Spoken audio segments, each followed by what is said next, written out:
Commander Lisa Franklin looked out through the large viewing window of the Galactic Federation ship, Celestial Seeker. The vast emptiness of space spread before her, dotted with distant stars. Her six-fingered hand tapped on the control panel as she watched her crew work. Each member of her team came from a different world in the Federation. Some had scales, others had extra limbs, and a few glowed in the darkness.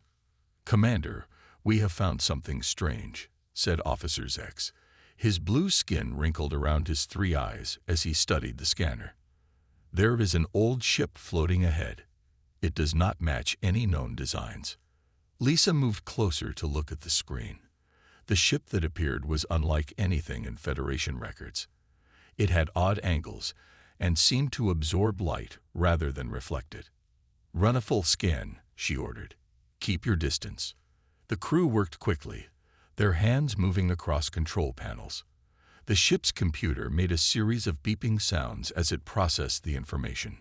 "Commander, the scan shows the ship comes from a Class 15 death world," reported Science Officer Trell. Her voice shook slightly. The entire bridge went silent.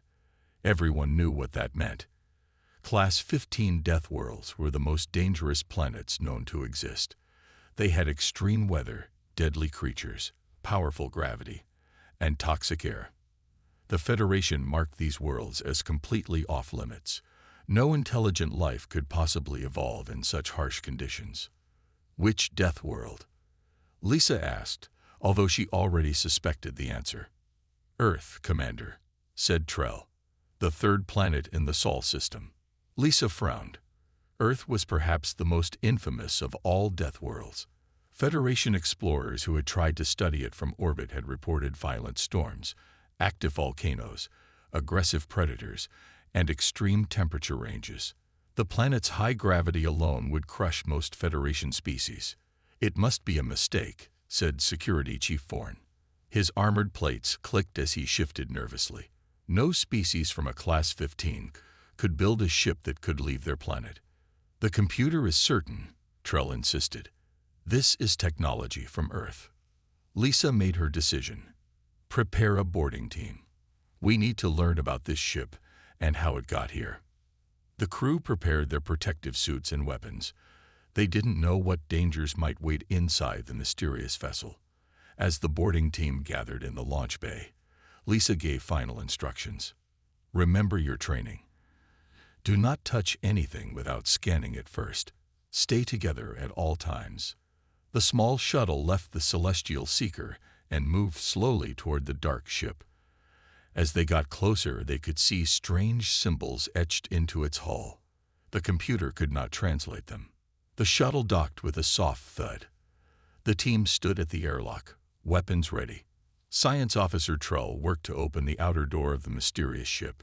"I'm detecting breathable atmosphere inside," she said with surprise, "and artificial gravity." The door slid open with a hiss. The team switched on their lights and stepped inside. The corridors were dark but showed signs of advanced technology. The walls seemed to absorb their footsteps, making no echo. "Commander," called Vorn from the front of the group. "There's a control room ahead." They moved forward carefully until they reached a large circular room filled with screens and control panels. Everything was dark and silent. "Can we activate it?" Lisa asked. Trell approached one of the panels. "I think so. This design is unusual, but—" Before she could finish, all the screens suddenly lit up. A voice spoke from hidden speakers. "Unauthorized access detected. Identify yourselves." The team froze as lights came on around the room. A door on the far side slid open, and a figure stepped through. It stood on two legs and had two arms. Its skin was pale and hairless except on top of its head. It wore a tight-fitting uniform with unfamiliar symbols. "This is Acting Captain William Carter of Earth Alliance vessel, Defiant Dawn," the creature said in perfect Federation language. "We've secured this artifact and claim salvage rights under Earth interstellar law. Please identify yourselves." Lisa and her team stared in shock. A human, an actual living human from the deadliest known world in the galaxy. stood before them, and somehow it had reached this ship before them. Commander Lisa Franklin stood frozen, her three-fingered hand tight around her scanner. She had never expected to meet a human. The Federation had strict rules about death worlds, especially Class 15 planets like Earth. No one visited them. No one made contact with any life that might exist there. "I am Commander Lisa Franklin of the Galactic Federation exploration vessel Celestial Seeker," she finally said. "How did you get here?" "Earth is a restricted planet." Captain William Carter smiled. He was shorter than Lisa but stood straight with confidence. His five-fingered hands rested calmly at his sides. "Restricted? By whose authority?" he asked. "We've been exploring space for over 100 years. This is the first we've heard of any Galactic Federation." Security Chief Forn stepped forward, his weapon not quite pointed at the human but ready. "Impossible. No species from a Class 15 death world could develop space travel. The conditions are too harsh." Captain Carter laughed. "Harsh? We call it home." He pressed a button on his wrist. "Team, we have visitors. Come to the main control room." Soon, 7 more humans entered the room. They wore similar uniforms, but in different colors. They looked similar yet different from each other, with varying skin tones, heights, and facial features. "My crew," Carter explained. Security Chief Samantha Miller, Engineer Peter Johnson, Xenobiologist Karen White, Communications Officer Greg Martinez, Medical Officer Patricia Lee, System Analyst Daniel Brown, and Navigation Specialist Olivia Taylor. Lisa noticed how the humans moved with easy confidence in the ship's gravity. Her own crew struggled slightly despite their protective suits. The air that humans breathe would be toxic to most Federation species without filters. "You still haven't explained how you found this vessel," Lisa insisted. Engineer Johnson stepped forward. "We detected its energy signature 3 weeks ago. It was drifting near the edge of our solar system. We've been studying it since then." Science Officer Trell scanned the walls with her device. "This technology is beyond even Federation understanding. It appears to be created by the precursors." The humans exchanged glances. "We came to the same conclusion," said Karen White. "The precursors visited Earth thousands of years ago. We found traces of their technology on our planet." This revelation shocked Lisa's team even more. The precursors were a legendary species believed to have seeded life throughout the galaxy millions of years ago before vanishing. Most Federation scientists thought they were just myths. "This ship contains dangerous technology," Captain Carter continued. "We believe it houses weapons that could destroy entire star systems. That's why we claimed it, to make sure it doesn't fall into the wrong hands." Lisa felt trapped between duty and disbelief. Federation protocol demanded she take control of the vessel. Yet these humans had already established their claim. And they had survived on a world that would kill most Federation citizens in minutes. "Perhaps we could work together," she suggested. "Share information and ensure the safety of everyone in this sector of space." Before Carter could answer, a loud alarm echoed through the ship. Red lights flashed on the control panels. "Something's happening," said Daniel Brown, rushing to a screen. "The ship's systems are activating on their own." A low hum filled the room as dormant machinery came to life around them. The floor vibrated beneath their feet. "We need to shut it down," Lisa said urgently. Samantha Miller shook her head. "We've tried. The controls lock us out when this happens." Suddenly, a soft sound came from deeper within the ship. It was faint but clear, like a voice calling for help. "Did you hear that?" asked Olivia Taylor.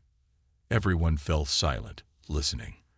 The sound came again, more clearly this time. It was a distress call, echoing from the depths of the ancient vessel. "There's someone else on board," said Greg Martinez. Captain Carter looked at Commander Franklin. "This changes things. We don't know what's down there, but it might be dangerous for all of us. We should investigate together," Lisa decided. "2 teams, your people and mine." Carter nodded in agreement. "Miller, Johnson, White, you're with me and the Federation team." The rest of you stay here and monitor the systems." As both groups prepared to explore deeper into the mysterious ship, the distress call came again, louder and more urgent. Whatever was awakening in the ancient vessel, it needed help, or perhaps it was warning them all to escape while they still could. The combined team moved slowly down the dark corridor. Captain Carter and Security Chief Miller led the way, with Commander Franklin and her science officer Trell close behind. Engineer Johnson and Xenobiologist White followed with Federation Security Chief Vorn at the rear. The walls around them pulsed with a faint blue light. "We've mapped most of the upper sections," Carter explained as they walked. "But the ship keeps changing. Doors appear and disappear. Rooms move." "Impossible," said Trell. Her scanner beeped steadily in her hand. "No ship can reconfigure its internal structure." Miller smiled. "You'd be surprised what's possible. On Earth, we learn early that impossible just means no one's done it yet." They reached a large circular door that blocked their path. Strange symbols covered its surface, glowing with the same blue light as the walls. "This is new," said Johnson, running his hand over the symbols. "Wasn't here yesterday." The distress call sounded again, louder and clearer, coming from beyond the door. It was a voice speaking in no language any of them recognized, yet somehow they all understood its meaning. "Help. Danger. Hurry." "Can we open it?" asked Commander Franklin. Johnson examined the door's edge. "There's no obvious control panel. Maybe it responds to touch or voice." White stepped forward, studying the symbols. "These match patterns we found in ancient ruins on Earth. They might be precursor writing." She pressed her hand against one of the symbols. Nothing happened. Then Carter touched another symbol, and the door began to hum. Slowly, it split down the middle and slid open. Beyond the door was a massive chamber that seemed impossible. It stretched farther than the outside dimensions of the ship could allow. The ceiling rose so high it disappeared into darkness. Floating platforms connected by bridges of light filled the space. At the center stood a tall crystal structure that pulsed with energy. "The ship must bend space," whispered Trell in awe. "It's bigger inside than outside." As they entered, the door closed behind them. Suddenly, small flying devices emerged from hidden compartments in the walls. They were round with glowing red centers, and they moved quickly toward the team. "Defense systems," shouted Vorn, raising his weapon. The devices fired beams of energy that sizzled through the air. Everyone dove for cover behind nearby structures. Vorn fired back, but his shots passed through the devices without effect. "Our weapons don't work on them," he called out. Carter looked at Miller and nodded. She pulled a small silver disc from her pocket and slid it across the floor.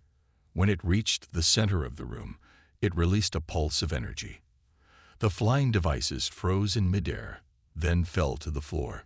Commander Franklin stared in surprise. "What was that?" "EMP device," Miller explained. "Disrupts energy patterns. We developed it after studying similar precursor tech on Earth." They continued toward the crystal structure at the center of the chamber. The distress call was coming from inside it. As they got closer, they could see something floating in the crystal, a being unlike any they had seen before. It was tall and slender with 4 arms and a head that seemed too large for its body. Its skin shimmered with patterns that constantly changed color.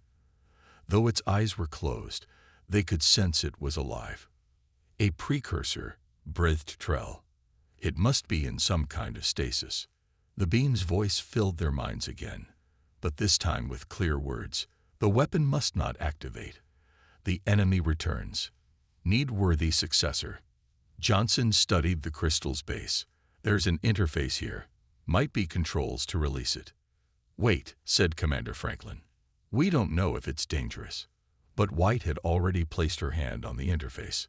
The crystal glowed brighter, and the being inside opened its eyes. They were deep purple with stars seeming to move within them. "Assessment begins," the precursor's voice said in their minds. "Federation species, logical but fearful. Human species, resilient but reckless. Must determine worthy inheritor of final defense." The crystal pulsed, and suddenly everyone felt a presence in their minds, examining their thoughts and memories. Vorn and Trell fell to their knees, overwhelmed. Carter, Miller, and the other humans winced, but remained standing. "How are you resisting?" gasped Commander Franklin, struggling to stay conscious.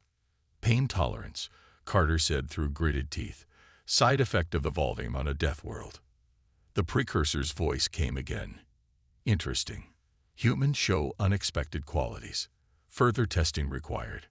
The room began to shake as the ship's defense systems activated at a higher level.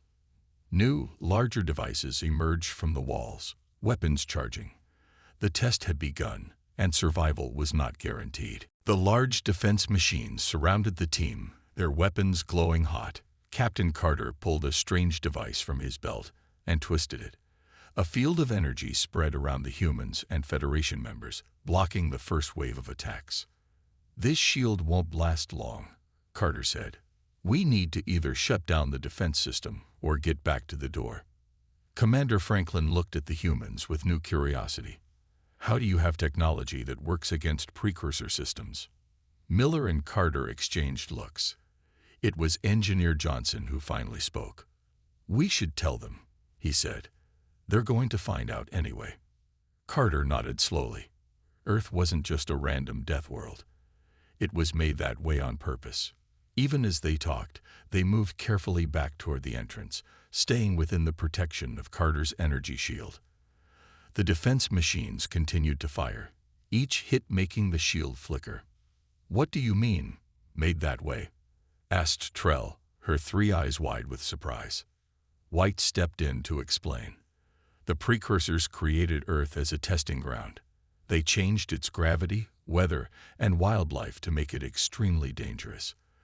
Then they put early humans there to see if we would survive.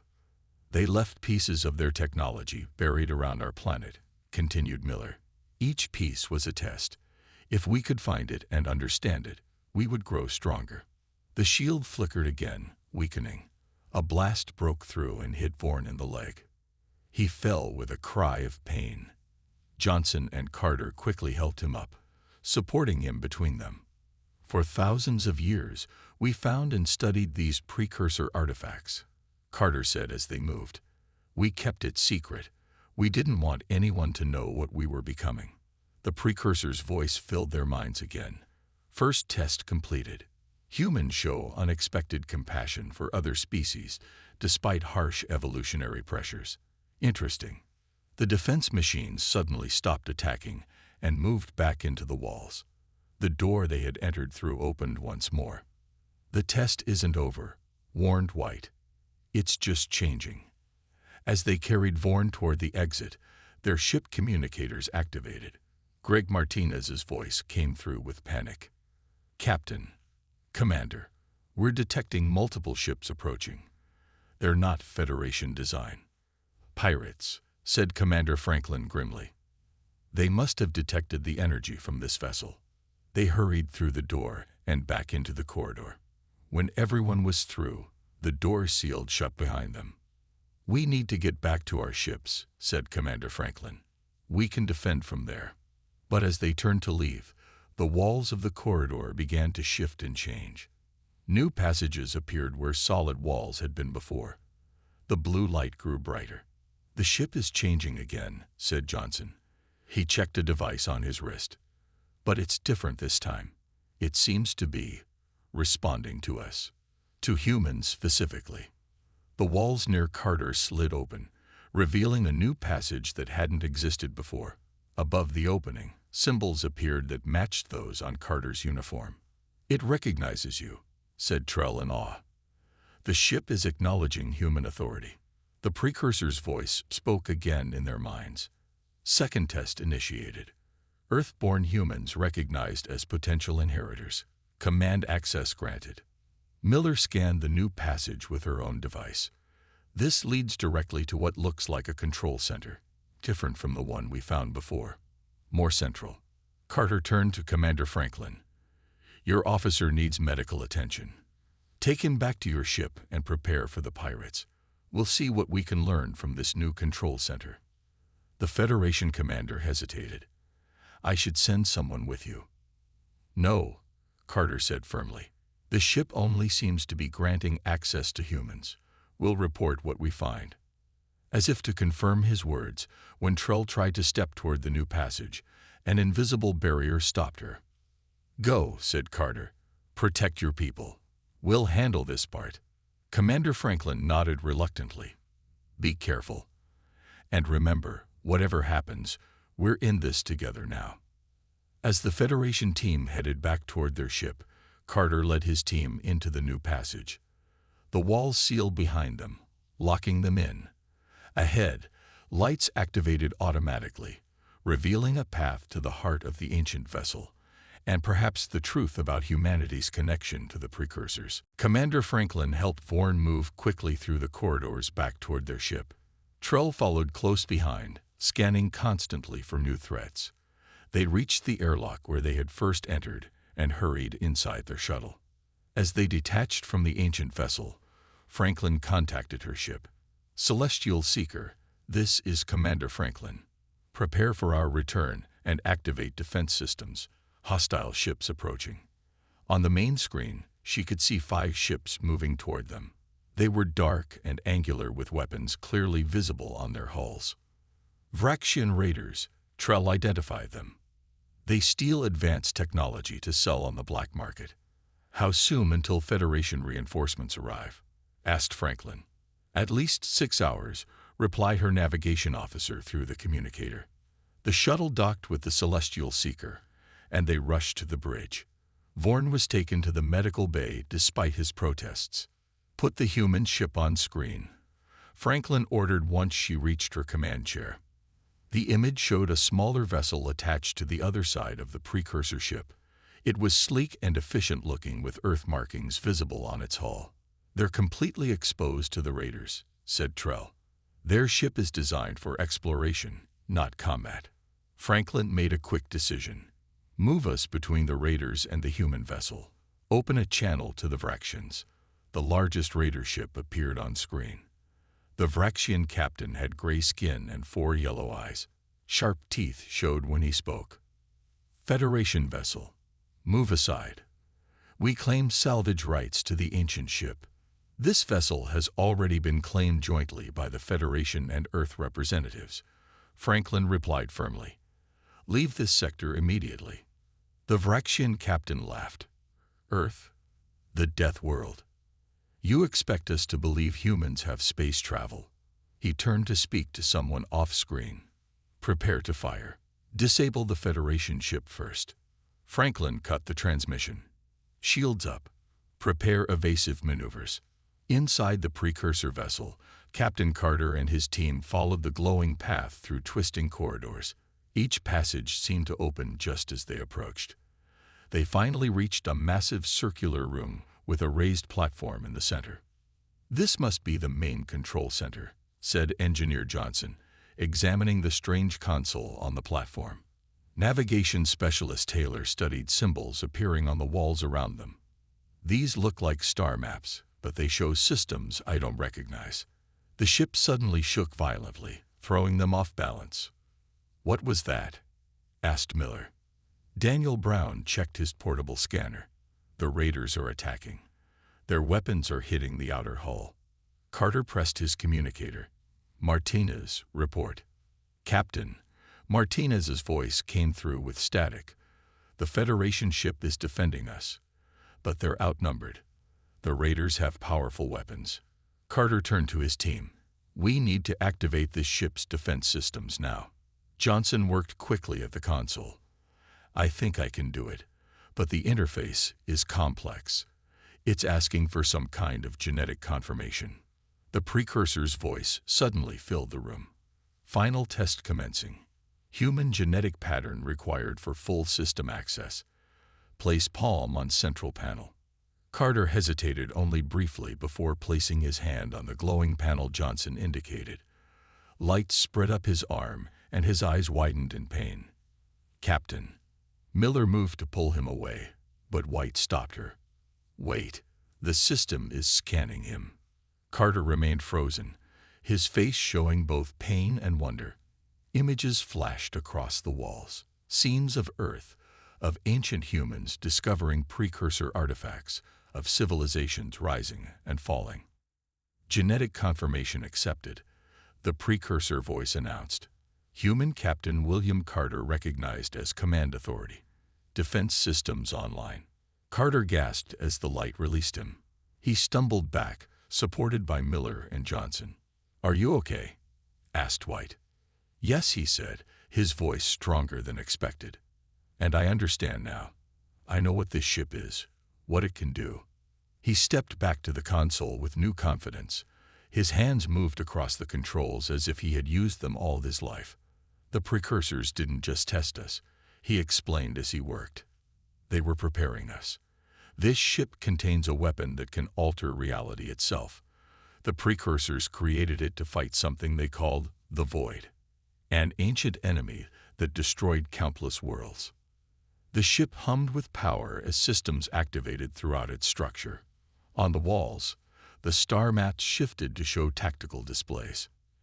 "And now," Carter said, looking at his team with determination, "we're going to use it to save both our ships and show these raiders why humans from a death world are not to be taken lightly." The Vraxian ships fired again, their weapons hitting the Federation vessel's shields.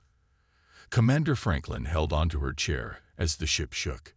"Shields at 60%, reported her tactical officer. "We cannot take much more." Franklin opened a channel to the human ship. "This is Commander Franklin to Earth vessel. Can you break away and escape?" Martinez answered from the human ship. "Negative, Commander. Our engines were damaged in the first attack. We're stuck here." On the main screen, Franklin watched as the Vraxians moved into attack formation, their largest ship prepared to fire what looked like a much more powerful weapon. "Brace for impact," she ordered her crew. But before the Vraxians could fire, the ancient precursor vessel suddenly lit up with blue energy. Lines of light spread across its dark surface, revealing patterns and symbols hidden before. The ship began to move, positioning itself between the Federation vessel and the raiders. "What's happening?" asked Trell, staring at the screen. Inside the precursor ship's control center, Captain Carter stood with his hands on the main console. His eyes had a faint blue glow as he connected with the ship's systems. "I'm linking with the ship's defense network," he told his team. "The precursors designed these controls to work with human brain patterns." The console projected images showing the positions of all ships in the area. Carter focused on the Vraxian vessels. "Let's show them what a Death World species can do," he said. He pressed his hand deeper into the console. Outside, the precursor ship released 5 beams of energy. Each beam struck a Vraxian ship but didn't damage it. Instead, the raiders' ships froze in place, unable to move or fire. "Stasis field engage," reported Johnson, watching the tactical display. "They're completely immobilized." Carter opened a communication channel to all ships. His voice broadcast to the Federation vessel, the human ship, and the trapped Vraxian raiders. "This is Captain William Carter of Earth. Your ships are now held in a precursor stasis field. You cannot move or fire weapons. I suggest you reconsider your attack." On the Celestial Seeker, Commander Franklin and her crew watched in amazement as the Vraxian ships hung helpless in space. The raiders' weapons were powered but couldn't discharge. "How is this possible?" asked one of her officers. "The humans," Franklin said quietly. "They've activated the precursor ship's defense systems." The Vraxian captain appeared on screen, his yellow eyes wide with anger and fear. "Release our ships immediately. How are you controlling precursor technology? No species should have this power." Carter's voice replied calmly. "We evolved on a world the precursors designed to create survivors. Every day on Earth tests us in ways you cannot imagine. Extreme weather, dangerous animals, shifting continents, varying gravity. All of it made us adaptable. The precursors left their technology for those who could survive their hardest tests. We passed those tests." Inside the control center, Miller approached Carter. "Captain, sensors show more ships coming. A lot more. I think the Vraxians call for help." Carter nodded and turned to Engineer Johnson. We need more control of this ship's systems. Can you access the weapons platform? Working on it, Johnson replied, his fingers moving across another console. But there's something else here, something about the reality-altering technology you mentioned. Navigation specialist Taylor studied the star maps on the wall. According to this, there's a network of precursor installations across the galaxy. This ship can connect to all of them. White looked up from her console with concern. Captain, I found information about the Void. It's not just an enemy. It's some kind of cosmic force that consumes entire galaxies. The precursors fought it for thousands of years before creating this ship as a last resort. Carter's expression grew serious. And now it's coming back. That's why the ship activated. It sensed the Void returning. A new alert sounded throughout the control center. On the tactical display, 15 more Vraxian warships appeared, dropping out of faster-than-light travel. They brought their entire battle fleet, said Miller in disbelief. Carter looked at his team, determination in his eyes. Then we need to show them what humans from a death world are truly capable of. It's time to fully activate this ship's systems. He placed both hands on the main console. The entire ship hummed with power as its ancient engines came fully online for the first time in millions of years. The precursor ship hummed with energy as Captain Carter connected more deeply with its systems. The walls of the control room showed images of the approaching Vraxian battle fleet. 15 large warships moved toward them in attack formation. The stasis field can't hold that many ships, said Miller, checking her readings. And the Federation vessel's shields are still damaged. Carter nodded. We need a different approach. He turned to navigation specialist Taylor. Olivia, I need your help. The ship has a navigation system, unlike anything we've seen before. It doesn't just move through space. It can bend space itself. Taylor stepped forward. What do you need me to do? Connect to the navigation controls. Your spatial awareness training makes you the best person for this. Taylor placed her hands on a separate console. Her eyes widened as information flowed into her mind. I can see everything, all possible paths, all places we could go. Carter continued working at his own console. The precursors designed this ship to fight the Void by changing reality around it. We can use that same power to deal with the Vraxians without destroying them. On the Federation ship, Commander Franklin watched the approaching Vraxian fleet with growing concern. Her tactical officer spoke urgently. Commander, our weapons cannot handle this many ships. We should retreat. Franklin shook her head. We can't leave the humans. And I want to see what they do next. She opened a channel to Captain Carter. Earth vessel, do you have a plan? We do, Carter's voice replied. But we need your trust. What you're about to see may seem impossible. The precursor ship began to glow brighter. Its surface shifted and changed, parts moving and reconfiguring. It grew larger, sections unfolding that had been hidden before. Inside the control center, Taylor's mind connected fully with the navigation system. Through her, Carter could access the reality-altering weapon. Energy flowed from both humans into the ship's core. Target locked on the Vraxian fleet, reported Miller. But what exactly are we doing to them? Not destroying them, Carter explained. Just relocating them and adjusting their memories. Taylor's eyes glowed blue as she spoke in a distant voice. I can see all possible realities. In one, the Vraxians never came here.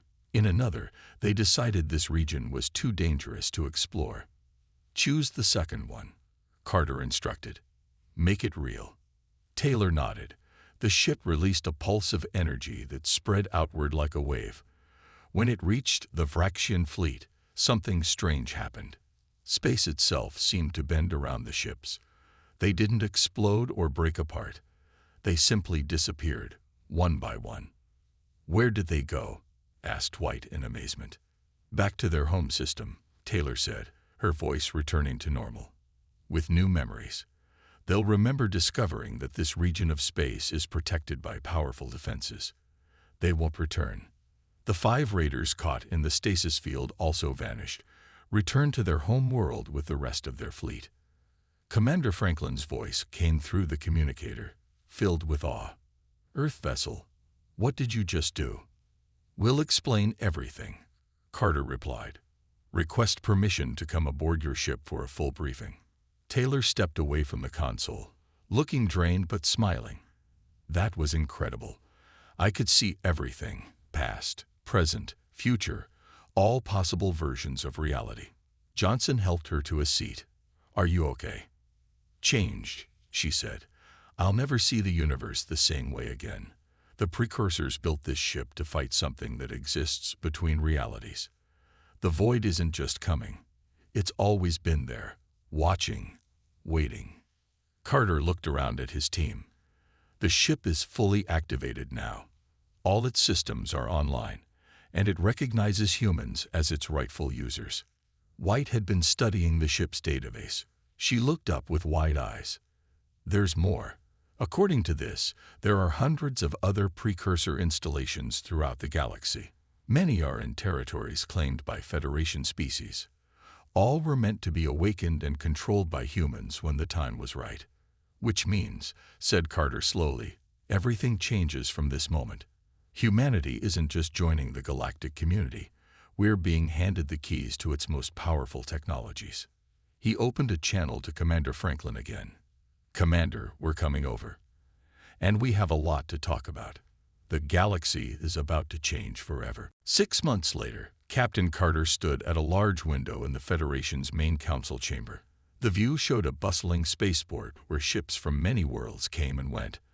Among them was the transformed precursor vessel, now named Legacy. Its once dark surface now glowed with blue light, and its shape had fully unfolded into a beautiful, complex design. "Quite a view, isn't it?" said Commander Franklin, joining him at the window. "I never thought I'd see humans walking freely in the Federation capital." Carter smiled. "And I never thought I'd be the first human representative to the Galactic Council." The past 6 months had changed everything. After the incident with the fractions, the truth about humanity and the precursors spread throughout the Federation. Earth was reclassified from a forbidden Class 15 death world to a protected heritage site of special importance. Humans were welcomed into the galactic community not as newcomers but as inheritors of the galaxy's most ancient legacy. "The council meeting starts in 10 minutes. Franklin reminded him. "Are you ready for your presentation?" "As ready as I'll ever be," Carter replied. "It's not every day you tell the galaxy's oldest civilizations that they need to prepare for a cosmic threat." They walked together to the council chamber, where representatives from over 100 worlds sat in a large circle. Carter took his place at the speaker's platform. The room became quiet. "Fellow members of the Galactic Federation," he began. "6 months ago, many of you had never heard of humans or Earth.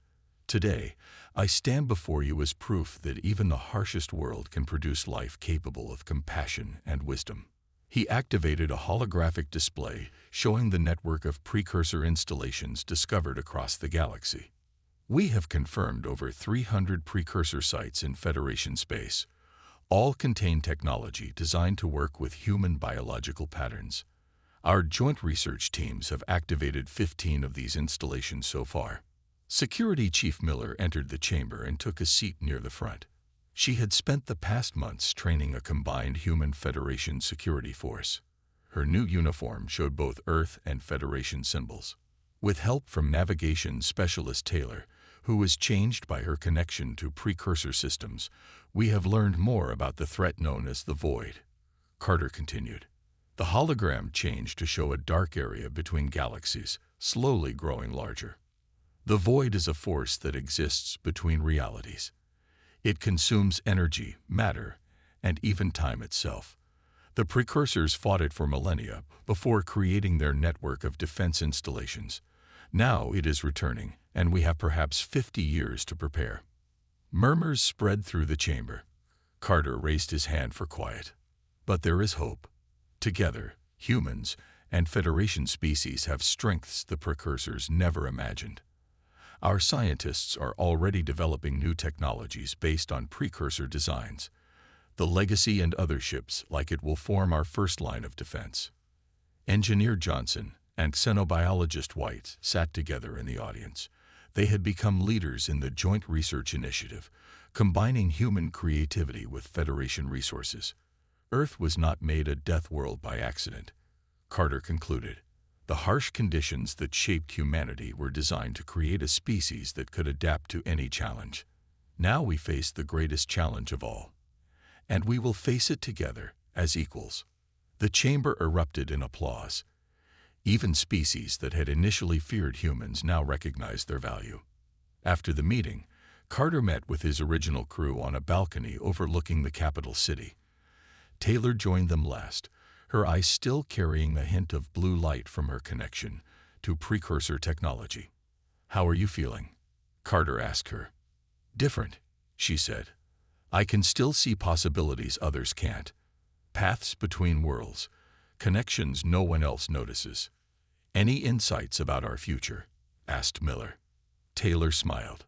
"Many possible futures exist, but in the strongest one, humans and the Federation stand together when the void arrives.